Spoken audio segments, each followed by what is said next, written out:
एखाद्या 2.5 एकरच्या शेतकऱ्याला जर त्यानं 500 फूट बोर घेतला असेल तर त्याला तुम्ही 3 HP मोटर देता. मग 3 HP वर कसं त्याचा सोलर पंप चालेल? 3 HP सोलर पंप चालू शकतो का? ह्यात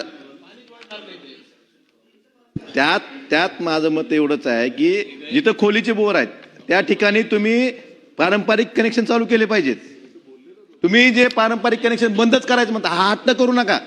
हा जो राजहट्ट आहे ना की पारंपरिक कनेक्शन नकोच, सोलर चांगला आहे मान्य आहे आम्हाला, पण आपला हट्ट नसला पाहिजे की पारंपरिक कनेक्शन नको. जिथं गरज आहे, जिथली परिस्थिती तशी आहे त्याप्रमाणे कनेक्शन दिले पाहिजेत. एका बाजूला काही वर्षापूर्वी याच सरकारनं सांगितलं की HVDS मध्ये प्रत्येक शेतकऱ्याला सेपरेट DP दिली.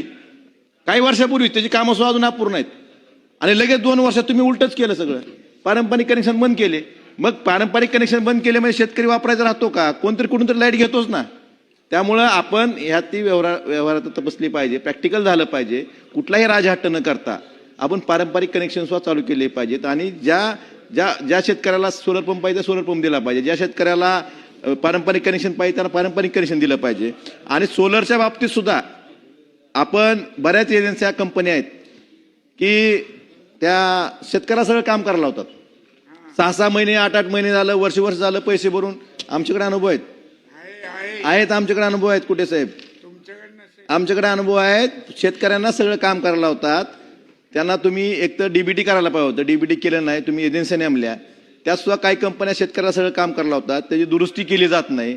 बऱ्याच सोलर पंप खराब झालेत. तुम्ही म्हणता इन्शुरन्स आहे, इन्शुरन्सला क्लेम केला. महाराष्ट्रातलं एक उदाहरण दाखवा की त्याला त्या इन्शुरन्समध्ये त्याला परत पंप मिळाला. त्यामुळं ह्या कंपन्या कुठं आहेत माहीत नाही, ह्या कंपन्याच्या ऑफिस कुठं आहेत माहीत नाही. कुठलं तरी लोकलच्या माणसाला काम देते, तो गायब होतो, तो म्हणतो माझं काम सोडलं मी कंपनीचं. मग परत काय करायचं ह्या बाबतीत सुद्धा आपण विचार केला पाहिजे. अध्यक्ष महोदय, माझं म्हणणं एवढंच आहे की शेतकऱ्याला आणि ग्राहकांना नियमित आणि सुरळीत वीज पुरवठा करायची महावितरणची जबाबदारी आहे. यासाठी सरकारनं फक्त घोषणा न करता कृतीतून हे दाखवून द्यावं एवढीच विनंती करतो आणि थांबतो. धन्यवाद.